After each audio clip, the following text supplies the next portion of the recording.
तो आदाब, नमस्कार, गुड इवनिंग, सत श्री अकाल। एक बार फिर आप तमाम लोगों का स्वागत है क्राइम तक की कहानी के इस एपिसोड में। उम्मीद है पूरी फैमिली अच्छी होगी, अपना ख्याल रख रही होगी। आज दुनिया की सबसे बड़ी ट्रेन रॉबरी की, द ग्रेट ट्रेन रॉबरी की आपको कहानी सुनाऊं। ये बेहद दिलचस्प कहानी, जिसमें करीब आज के हिसाब से जोड़ें तो हम लगभग 300 करोड़ 300 करोड़ रुपए सिर्फ 15 मिनट में लूटे गए थे। और इसकी जो पूरी प्लानिंग थी, 16 लोग इसमें शामिल थे।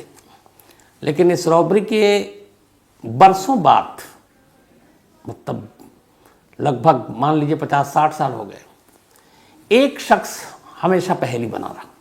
एक ऐसा शख्स जिसने इस ट्रेन रॉबरी के लिए इनसाइड इंफॉर्मेशन दिया। वो कौन था, उसका नाम क्या था, ये सारी चीज़ें एक पहेली बनी थी। तो ये पूरी कहानी सुनाऊं उससे पहले एक आपको अपडेट दे दूं। निधि अंजलि केस में जो इकलौती चश्मदीद, इकलौती विटनेस है जिससे पुलिस ने पूछताछ की, ये निधि 2 साल पहले दिसंबर 2020, बल्कि 6 दिसंबर 2020 को आगरा रेलवे स्टेशन पर गिरफ्तार हुई थी। और ये ट्रेन से सिकंदराबाद से आगरा तक पहुंची थी। इसके साथ 2 और लड़के थे। इन तीनों को पुलिस ने 2 नंबर प्लेटफॉर्म से गिरफ्तार किया था आगरा में। पहले जीआरपीएफ ने, फिर लोकल पुलिस को खबर दी। जब तलाशी ली गई तो तीनों के पास से एक बैग मिला और इन तीनों बैग में 10-10 किलो 10 kg ईच गांजा था। तो गांजे के साथ रंगे हाथ निधि पकड़ी गई, उसके 2 साथी पकड़े गए। फिर उसने पूछताछ में बताया कि ये गांजा जो है वो सिकंदराबाद से लेकर आ रही थी और दिल्ली के एक और ड्रग पेडलर को ये गांजा आगे देना था। अब वो जिस शख्स के लिए गांजा ला रही थी उसका नाम दीपक है। लेकिन वो दीपक क्या ये वाला दीपक है जो कार चला रहा था, जिसके पास ड्राइविंग लाइसेंस है, अभी पुख्ता तौर पर नहीं कहा जा सकता। लेकिन तब पुलिस ने पकड़ा।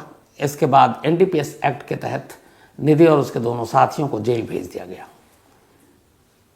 8 बल्कि 6 दिसंबर को ये पकड़े गए थे। उसके बाद ये जेल चले गए। 16 दिसंबर को फिर इनकी जमानत की अर्जी लगी और अदालत ने निधि को जमानत दे दी।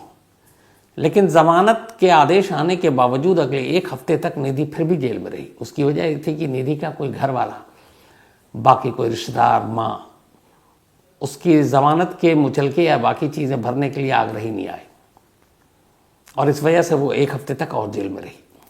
फिर उसके बाद इसकी माँ पहुंची, रिश्तेदार पहुंचे, तब इसकी बेल हुई, बाहर आई। और ये केस आज भी चल रहा है। लेकिन अब पिछले करीब 10 महीने या 12 महीने से ये पेशी पर अदालत नहीं जा रही है। और जो इसके वकील हैं उनका कहना है कि अगर अब उसने गैर हाजिरी और दिखाई तो हो सकता है उसकी ज़मानत खारिज हो जाए, नॉन अवेलेबल वारंट जारी हो जाए और उसे फिर से जेल जाना पड़े। तो अंजलि केस की चश्मदीद, जिसने अंजलि के ऊपर नशा और ये सारी चीज़ों के बयान में इल्ज़ाम लगाए थे, अब पता चला है कि वो खुद नशे के धंधे में शामिल थी। और ये प्रूफ इस बात का है कि FIR दर्ज है, बाकायदा वो जमानत पर, इस वक्त भी वो बेल पर अपनी ज़िंदगी गुजार रही है। बाकी इस केस की तफ्तीश अब भी जारी है, सभी से पूछताछ हो रही है। और अब इसके बाद पुलिस जो अपनी थ्योरी है, उनकी कहानी है, चार्जशीट की शक्ल में, देखिए कब पेश करते हैं। हालांकि उनका कहना है कि बहुत जल्दी ही करेंगे उसे। तो ये तो अंजलि केस की अपडेट। अब आते हैं आज की कहानी के ऊपर। इंग्लैंड में एक ट्रेन चला करती थी और यह ट्रेन खासतौर पर एक मेल ट्रेन थी। इसमें डाक वाक इन सारी चीज़ें जाया करती थी, द रॉयल ट्रेन। और इत्तेफाक से इसी ट्रेन में एक डाके की प्लानिंग होती है। अब सवाल यह है कि एक मेल ट्रेन जिसमें डाक विभाग है, पोस्टल सर्विस, वो सारी चीज़ें जा रही हैं, उसमें आप डाका मार के क्या करेंगे। लेकिन जिस गैंग ने इस रॉबरी की प्लानिंग की, उसे एक इनसाइडर से पता चलता है कि 7 अगस्त 1963, 7 अगस्त 1963 को इस डाक विभाग की गाड़ी में करीब 128 बॉक्स होंगे और उसमें छोटे छोटे नोट होंगे, करेंसी। लंदन पहुंचेंगे इसलिए कि मार्केट में, बैंक में, हर जगह करेंसी की कमी हो गई। तो लोगों को और दिक्कत ना हो, तो उसके लिए इसी ट्रेन के ज़रिए 128 बॉक्स में लगभग 2.6 मिलियन पाउंड, उस ज़माने में, आज के ज़माने के हिसाब से जोड़ें तो कहते हैं कि लगभग 300 करोड़, तो उस ट्रेन में रखी गई। और उस ट्रेन में रखा नहीं जाना था, रखी गई। अब एक ट्रेन के अंदर अचानक डाक विभाग और पोस्टल सर्विसेज की चीज़ें, तार, खत है, और उसी ट्रेन में 128 बॉक्सेस जिसमें पाउंड्स भरे हुए, करीब 300 करोड़ के। इसकी जानकारी रॉबर्ट्स को कैसे हुई? ये पूरी साजिश रचने में कई दिन लगे। इस साजिश को रचने के लिए कहते हैं कि गॉर्डन गुडी नाम का एक चोर, जो इंग्लैंड में था, छोटे मोटी चोरियां क्या करता था, अपने गैंग चलाता था। उसके साथ उसके 3 और दोस्त थे, बस्टर एडवर्ड और एक ब्रूस रेनॉल्ड। तो लोग चोरी चकारी किया करते थे। फिर इसके बाद इन्हें पता चला कि यार कुछ बड़ा हाथ मारते हैं। तो इन्हें पता चला कई बार यह है कि जो ये ट्रेन है, इस ट्रेन में पैसे आते हैं, लेकिन कब आते हैं किसी को मालूम नहीं। तो अब कैसे डाका डाला जाए, क्योंकि डेट तो पता नहीं है और किस दिन ये ट्रेन में चलेगी कुछ भी पता नहीं है। अब इन्होंने वहीं से प्लानिंग शुरू की। इन्हें इस चीज़ के लिए 2-3 लोग चाहिए थे। सबसे पहले तो इन्होंने कुछ ऐसे लोगों को चुना जिनका ट्रेन की रॉबरी में एक्सपीरियंस रहा हो। ढूंढते ढूंढते 3-4 लोग इनको मिल गए। तब ये 6-7 की टीम बन गई। फिर कुछ और लोगों को ढूंढा। अब उस रॉबरी के लिए अलग अलग डिपार्टमेंट के एक्सपर्ट चाहिए थे। तो ये रॉबरी ऐसी थी कि इसमें सिर्फ एक्सपर्ट्स की ज़रूरत है। तो उन्होंने एक वो जो ट्रेन को ड्राइव कर सके, पुराना एक ड्राइवर उन्होंने ढूंढा, उसको अपने साथ शामिल किया लालच देकर। एक टेक्नीशियन को ढूंढा जो रेलवे में सिग्नल, आप देखते होंगे ग्रीन और रेड, जैसे सड़क पर होती है, रेलवे ट्रैक पे भी उसी तरह की सिग्नल होती है। अगर रेड हो तो ड्राइवर को गाड़ी रोकनी पड़ती है, ग्रीन हो तो आप थ्रू हो। तो एक ऐसा बंदा चाहिए था जो इस सिग्नल के साथ खेल कर सके। वो भी हो गया। अब धीरे धीरे 15 लोगों की टीम बन गई। 15 लोगों की टीम बनी, सारी तैयारियां चल रही हैं, प्लानिंग बाकायदा जाकर फील्ड में भी हो रही है। अब एक 16वें की ज़रूरत थी जो एग्जैक्ट इंफॉर्मेशन दे कि इस ट्रेन में किस दिन पैसे जाएंगे, क्योंकि बात बेहद खुफिया और गुप्त होती है। और इधर ये लोग तैयार हैं कि जैसी इंफॉर्मेशन मिलेगी हमें किसी भी पल ये काम करना है। अब सारी तैयारी कर रहे हैं, बार बार प्रैक्टिस कर रहे हैं, सब कुछ हो गया। बस उससे 16वां एक अनजान चेहरा, उसकी तरफ से सिग्नल मिलना बाकी है। और आखिरकार 7 अगस्त 1963 को वो 16वां शख्स इस 15 लोगों की टीम के मुखिया, यानी कि इसका जो लीडर है गॉर्डन गुडी, उसको खबर देता है। कहता है कि एक ट्रेन जो कि ग्लासगो से लंदन के लिए जा रही है, शाम 7 बजे ये ग्लासगो से रवाना होगी और 12 घंटे में ये लंदन तक का सफ़र तय करेगी। सुबह 7 बजे यानी उस हिसाब से इसको लंदन पहुंचनी है। 12 घंटे के इस सफ़र में इस ट्रेन के अंदर बहुत से डाक विभाग की चीज़ें होंगी। और उसी ट्रेन में जो डाक विभाग, कुल 12 इसमें कोच थे, 12 डब्बे। 12 बोगी में से 2 बोगी ऐसे हैं जिसमें डाक विभाग के सारे पेपर वेपर हैं, तो लोगों को जल्दी मिले ये सारी चीज़ें, खत और ये। तो उसके लिए उस वक्त ये हुआ था कि जो डाक विभाग है उन्होंने इस चलती ट्रेन में भी अपने एम्प्लॉय को बैठाने का काम किया था, ताकि वो ट्रेन में ही लेटर छाटने का काम करें, किस इलाके का कौन, किस मोहल्ले का कौन, किस शहर का कौन। तो करीब 72 एम्प्लॉय ब्रिटिश पोस्टल सर्विस के 2 कोच में सवार थे, और उस कोच में सारे वो पोस्टल थे, लेटर, तार, बाकी सारी चीज़ें। अब उसी ट्रेन में बैठकर वो अपना छटाई कर रहे हैं। 12 कोच और हैं। पीछे से जो सेकंड कोच है उसमें 128 बॉक्स रखे हैं और उसके अंदर करीब 2.6 मिलियन पाउंड रखे हुए हैं। 128 बॉक्स में छोटे छोटे नोट थे, और वो इस तरीके से रखा गया कि किसी को शक भी ना हो कि कुछ इंपॉर्टेंट चीज़ जा रहा है। बस उसमें लॉक लगा हुआ है, बॉगी के अंदर वो सारे पैसे हैं, 2 बॉगी में इधर एम्प्लॉय बैठे हुए हैं, रेलवे के कुछ स्टाफ है। अब ट्रेन ग्लासगो से चल पड़ती है। 7 बजे ट्रेन रवाना हुई अब सुबह 3 बजे का वक्त आ गया। इधर 3 बजे लंदन से करीब 40-45 मील दूर, अच्छा ये 1963 की बात है, उस ज़माने में ट्रेन की रफ्तार बहुत ज़्यादा नहीं हुआ करती थी, बहुत धीमे चलती थी। तो अब रात के 3 बज चुके हैं, लंदन अभी भी 40 मील दूर है जहाँ पे इनको उतरना है, इस ट्रेन का लास्ट जो लोकेशन है। और इसके बाद अब ये ट्रेन पहुँचती है चैरिंगटन, एक छोटा सा गांव विलेज टाइप का ये इलाका है चैरिंगटन। जब ट्रेन चैरिंगटन पहुंची, उससे पहले इधर दूसरी तरफ चूंकि खबर मिल गई है 16वें उस शख्स से जिसका कोई नाम चेहरा अभी तक नहीं है कि इस ट्रेन में पैसे हैं।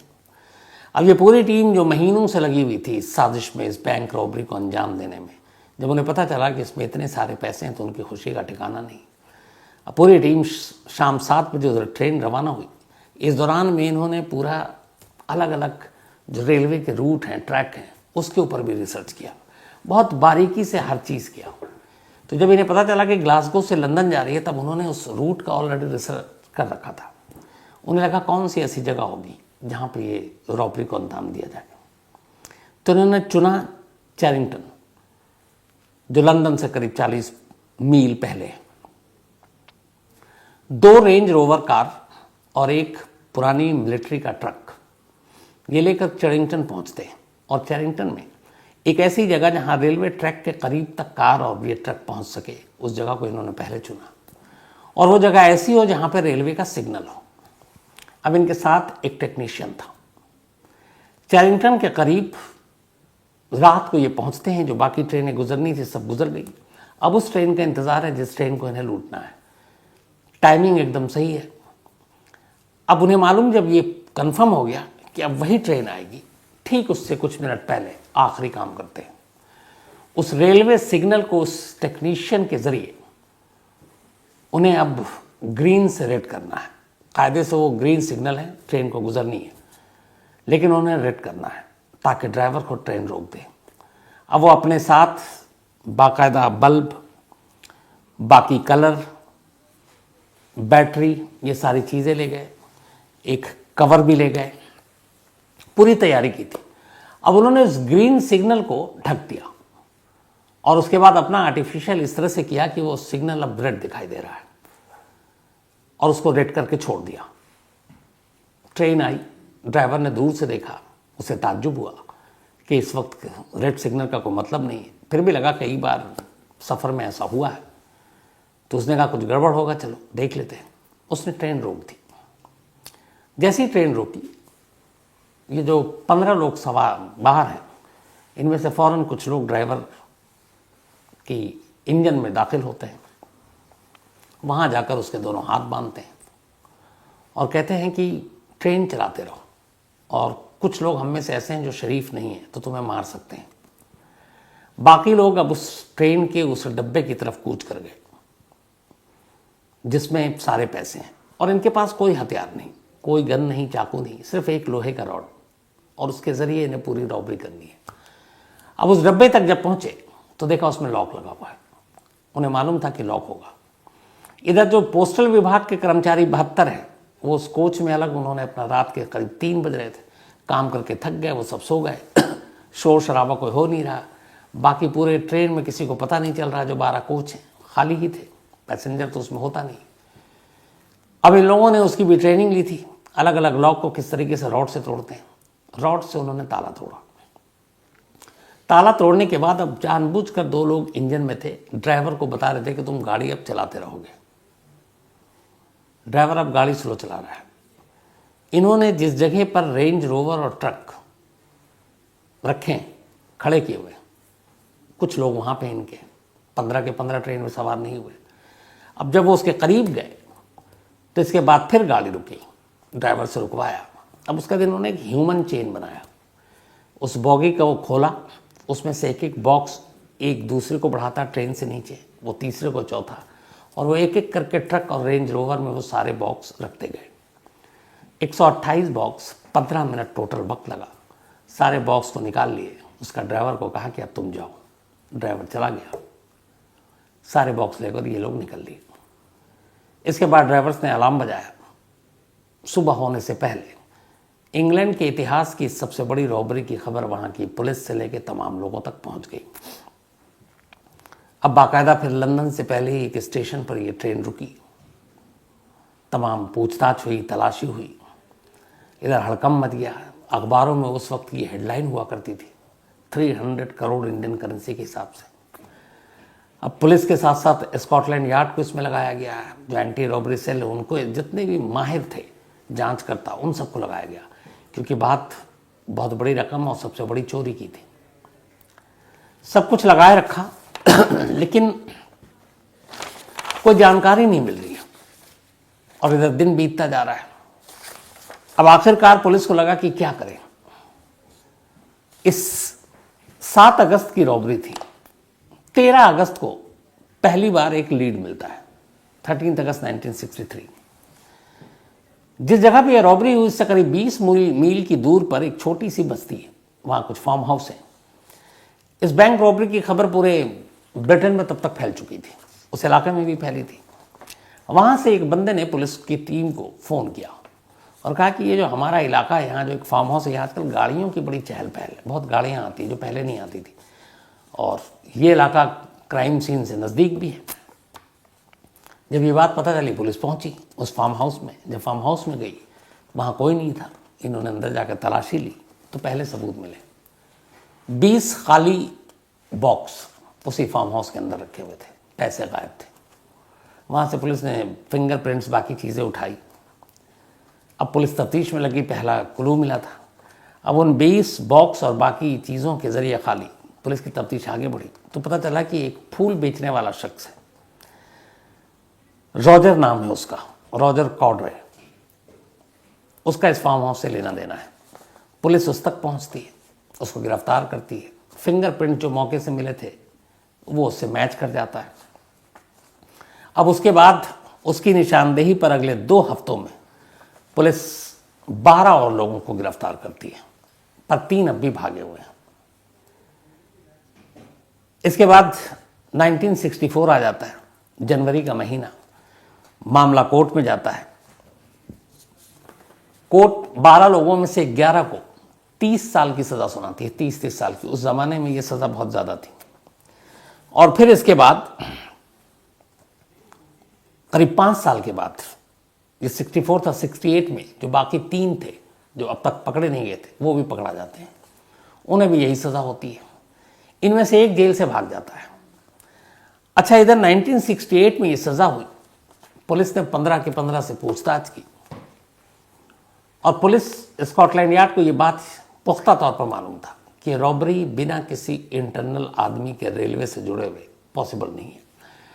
उसको ही मालूम है कि कब पैसे जाएंगे, तो ये बाहर के लोगों तक कैसे पहुंची। 15 के लोगों से पूछताछ कर ली हर तरीके से, किसी ने मुंह नहीं खोला कि वो इनसाइडर कौन है। अब इनसे पैसे के बारे में पूछा गया, तमाम कोशिश कर ली पुलिस ने। 2.6 मिलियन जो इन्होंने चोरी की थी उस ट्रेन से, उसका सिर्फ 10% ही पुलिस रिकवर कर पाई। 90% मनी, यानी कि 300 करोड़ का 10% अगर हम जोड़ें तो 30 करोड़। 300 में से सिर्फ 30 करोड़, 30 करोड़ ही पुलिस रिकवर कराई। 270 करोड़ कहाँ गए पुलिस को नहीं मालूम। कहानी यहां भी खत्म नहीं होती। 1963 में यह रॉबरी हुई थी। 8 साल बीत जाते हैं। इसके बाद 1971 आ जाता है। अब अचानक ब्रिटेन में उनकी करेंसी बदल जाती है। जैसे अपने याद होगा आपको जो नोटबंदी वाली, 8 नवंबर को जब प्रधानमंत्री नरेंद्र मोदी ने ऐलान किया था, तो अचानक कई नोट जो है वो कागज के रद्दी के टुकड़े हो गए थे। तो इत्तेफाक से इस बैंक रॉबरी, ब्रिटेन के सबसे बड़े इतिहास की जो रॉबरी थी, उसके ठीक 8 साल के बाद 1971 में इंग्लैंड की करेंसी चेंज हो गई और वो पूरी तरह बदल गई। उसका मतलब ये हुआ कि वो जो 300 करोड़ रुपए इस द ग्रेट ट्रेन रॉबरी से चुराए गए, वो अब नोट रद्दी के टुकड़े हो गए। अब यहां यह था कि क्या 8 सालों में उन लोगों ने उस नोट को पूरी तरह खत्म कर दिया? मुश्किल है, इतनी बड़ी रकम थी। क्या उन पैसों को अलग अलग जगहों पे कहीं इन्होंने खपाया, उससे प्रॉपर्टी से लेकर बाकी चीज़ें खरीदी तब बच गए। लेकिन बाकी के 90% रिकवर नहीं हुआ, उस 90% पैसा जो 1971 में करेंसी चेंज होने की वजह से एक कागज़ का टुकड़ा भर रह गया, उसका क्या हुआ ये नहीं मालूम। तो न पुलिस न स्कॉटलैंड की उस वक्त की टीम बाकी रकम कभी बरामद कर पाई, और न ही उस रकम का क्या हुआ 8 साल बाद ये किसी को पता चला। जिन लोगों को सज़ा हुई 30 साल पूरे हुए, उनमें से ज़्यादातर बाहर निकल गए। इस बैंक रॉबरी में शामिल जो 16 लोग हैं, 16वां अनजान है अभी, 15 लोगों में से 12 की मौत हो गई, क्योंकि सबकी उम्र भी हो गई 80-80 साल। सिर्फ 3 अब भी जिंदा हैं उस बैंक रॉबरी को अंजाम देने वाले, उनकी भी उम्र करीब 80 के आसपास। इन 3 में से एक ने, इस बैंक रॉबरी के बारे में जब भी बात आती तो उसे बड़ा गुस्सा आता था, तो लोग अपनी अपनी कहानियां सुनाते थे। वो कहता था हमने ऐसे नहीं किया, लेकिन हर कोई ये मानता था कि इसमें कोई एक इनसाइडर है जो रेलवे का है। वो कौन है? तमाम कोशिश कर ली, वो नाम नहीं आया। आखिरकार ये जो इकलौता उस वक्त गॉर्डन गुडी, ये अब इंग्लैंड से हटकर स्पेन में रह रहे थे अभी भी। तो फिर एक चैनल ने अप्रोच किया और कहा कि हम एक पूरी डॉक्यूमेंट्री बनाएंगे इस द ग्रेट ट्रेन रॉबरी पर, जो कि ब्रिटेन के इतिहास की सबसे बड़ी रॉबरी है, शायद दुनिया की ट्रेन के हिसाब से, रकम को देखते हुए। तो गॉर्डन गुडी ने कहा ठीक है, मैं सारी बातें बताने को तैयार हूं। डायरेक्टर प्रोड्यूसर से शर्त एक थी, तुम उस इनसाइडर का नाम बताओगे, तब तो फिर डील है। अब तक 51 साल हो चुके थे, वो 16वां कौन था कोई नहीं जानता था। और उसकी वजह ये थी कि 16वां जो था उससे वादा किया था इन सब ने कि चाहे कुछ आ जाए, कैसी भी आंच आए हम पर, हम तुम्हारा नाम डिस्क्लोज नहीं करेंगे, कभी नहीं बताएंगे कि तुम कौन हो। और वो रेलवे का ही था। 51 साल बीत गए। 51 साल के बाद अब गॉर्डन गुडी से पूछा गया इंटरव्यू में कि आप नाम बताओ। पहली बार गॉर्डन गुडी ने उसका नाम बताया। वो रेलवे का ही एक एम्प्लॉय था। उसे पूछा गया कि 51 साल तक तुम खामोश रहे, अब उसका क्यों नाम बता रहे हो? ये तो एक, उसने ये भी कहा कि ये तो मतलब ट्रस्ट जो उसने तुम पे किया उसको तोड़ रहे हो, धोखा दे रहे हो। उसने कहा मैं जानता हूं, इसीलिए हम 51 साल तक मैंने कुछ नहीं बोला, ना मेरे किसी साथी ने कहा। अगर वो जिंदा होता तो शायद मैं उसका नाम आज भी नहीं लेता, लेकिन वो अब जिंदा नहीं है और इसीलिए उसके नाम को खोल रहा हूं। 51 साल बाद एक इंटरव्यू में उस शख्स का नाम लिया गया और तब जाकर पता चला कि वो रेलवे का इनसाइडर कौन था। लेकिन अब पुलिस कानून कोई कुछ नहीं कर सकता था, क्योंकि वो शख्स कुछ साल पहले ही मर चुका था। और जब ये रॉबरी हुई थी तभी उसकी उम्र करीब 45 साल के आसपास थी। तो उस रॉबरी को भी अब करीब 53 साल हो गए, तो उम्र ज़्यादा थी। और गॉर्डन गुडी को मालूम हुआ था कि उसकी डेथ हो गई है, तब उसने फिर ये नाम का खुलासा किया। तो आज भी इस रॉबरी में शामिल जो लोग जो पैसे चुराए, उन पैसों का ज़्यादातर क्या हुआ 90% का पता नहीं। और ये केस हमेशा ब्रिटेन की हिस्ट्री में याद किया जाता है। उसकी वजह ये भी है कि 2 चीज़ें थी, एक इतनी बड़ी रकम कभी चोरी नहीं हुई, दूसरा जिस तरीके से सज़ा सुनाई गई थी उस वक्त, उससे बड़ी सज़ा और उस वक्त शायद नहीं थी। और न्यूज़पेपर आ चुका था तो बड़ी बड़ी हेडलाइंस हुआ करती थी। तो कहानी में आज इतना ही, लेकिन कहानी ख़त्म करूं उससे पहले वही अपना सिलसिला। आज आदर्श दुबे, इनका बर्थडे है, तो हैप्पी बर्थडे आदर्श। और ये मनोज दुबे के बेटे हैं और बहरीन में है मनोज दुबे। आयान का भी आज बर्थडे है, तो हैप्पी बर्थडे आयान। और ये मोहम्मद अली के बेटे हैं। इसके अलावा शालू चौधरी, इनका भी आज जन्मदिन है, तो हैप्पी बर्थडे शालू। और ये अक्षय मंधान की सिस्टर हैं। साथ ही अनन्या, इनका भी आज बर्थडे है, तो हैप्पी बर्थडे अनन्या। और ये सुशांत वर्मा जी की पत्नी हैं। इसके अलावा मयंक बघेल, इनका भी आज बर्थडे है, तो हैप्पी बर्थडे मयंक। और राधा कृष्ण बघेल ने भेजा है, उनके बेटे। साथ ही साइमा का भी आज जन्मदिन है, तो हैप्पी बर्थडे साइमा। और ये अभिषेक ने भेजा है वर्जीनिया से। इसके अलावा प्राग हरसोत, इनका भी आज बर्थडे है, तो हैप्पी बर्थडे प्राग। और हेमंत हरसोत ने भेजा है। साथ ही स्वर्ण लतिका यादव जी, बहुत सारे लोगों ने अलग अलग नाम से इनके लिए में भेजा है। ये एक टीचर हैं पेशे से और बबलू यादव जी की पत्नी भी हैं। तो स्वर्ण लतिका यादव जी, आपको जन्मदिन की बहुत बहुत बधाई, हैप्पी बर्थडे आपको। इसके अलावा वेदा श्री, इनका भी आज जन्मदिन है, तो हैप्पी बर्थडे वेदा। और ये रमेश चौहान ने भेजा, उनकी बिटिया है। अमित कौशिक, इनका कल बर्थडे था, तो बिलेटेड हैप्पी बर्थडे अमित। साथ ही वाशु राजपूत, इनका भी आज जन्मदिन है, तो हैप्पी बर्थडे वाशु। और ये नीतेश कुमार जी की पत्नी है, बल्कि इनका भी कल जन्मदिन था। इसके अलावा आलिया आरिफ का भी आज जन्मदिन है, तो हैप्पी बर्थडे आलिया। और ये आरिफ अली की बिटियां हैं। साथ ही नूरानी खान, इनका जन्म भी कल दिन था, तो बिलेटेड हैप्पी बर्थडे नूरानी। साथ ही जोसेफ चौधरी, इनका भी बर्थडे है, तो हैप्पी बर्थडे जोसेफ। और ये धर्मेंद्र चौधरी, उनके बेटे हैं, ये नेपाल के रहने वाले हैं, लेकिन फिलहाल यूरोप में हैं। साथ ही रफसाल थांगेल, इनका भी आज जन्मदिन है, तो हैप्पी बर्थडे रफसाल। और ये रायान, रिमशा और फैसल ने भेजा है। साथ ही पायल शर्मा जी, हमारे क्राइम तक फैमिली मेंबर है, कि इन्होंने कल बहुत खूबसूरत मेल भेजा, मैंने कहा आपसे शेयर भी करूं। ये न्यूयॉर्क में रहती हैं, एक तो अमेरिका में पायल शर्मा जी इंडियन है और वहाँ ट्रक चलाती हैं। यूएस में ट्रक चलाने वाली लेडी बहुत सारी आपको मिलेंगी, हमारे इंडिया में कम दिखता है ये, और वहाँ तो ट्रक और भी बड़े लंबे लंबे होते हैं। तो वहाँ ये इन्होंने कहा कि मैं ट्रक चलाती हूँ और सफ़र में कहानी सुनती हूँ कान में वो लगाकर, और ट्रक चला चला कर इन्होंने अच्छे खासे, इन्होंने कहा कि हमने पैसे कमाए और इंडिया में एक घर भी खरीद लिया है। तो मुझे बड़ा अच्छा लगा ये सुनकर। तो पायल जी, आप हमेशा अच्छे रहें, खुश रहें, खूब पैसे कमाएं। बस हाँ, थोड़ा सा ड्राइविंग के वक्त ध्यान ज़रूर दीजिएगा। और जब भी कभी आपने जो घर खरीदा और इंडिया आए तो बताइएगा, ज़रूर आपसे मुलाकात होगी। And all the best. इसके अलावा आकाश सिंह है, थैंक यू सो मच आपके मेल के लिए। इसके रोहित एक कहानी की फरमाइश की है। प्रीति भट्ट, कई लोगों ने और लिखा, ये इंग्लैंड से हैं प्रीति, इनका ये कहना है कि ऐसा हो नहीं सकता कि क्या ये मुमकिन नहीं है कि निधि ने अंजलि को स्कूटी से धक्का दिया हो। कहने सोचने के लिए बहुत कुछ है, लेकिन वही है प्रीति जी कि जब तक एविडेंस नहीं हो तब तक सिर्फ कहानियाँ ही होती हैं, एविडेंस हो तभी कुछ कहा जा सकता है। अनु शर्मा ने एक कहानी की फरमाइश की है, चेतन प्रकाश बदोनी, ज़रूर मुलाकात होगी आपसे, थैंक यू सो मच। इसके अलावा Jamal Ahmad, thank you so much आपके मेल के लिए जमाल। ये उन्नाव के रहने वाले हैं, लेकिन फ़िलहाल दुबई में है। अनुराग ठाकुर, इन्होंने एक कहानी की फरमाइश की है। इसके अलावा अशोक खरपू, गौरव सनन, थैंक यू सो मच आपके मेल के लिए। दिव्या चंचलानी एक कहानी की फरमाइश की है। इसके अलावा Bhavani Shankar Gowda, thank you so much. Narendra Sharma, ये निधि गांझा की बात जो आपने की थी मैंने शुरू में ही बता दी।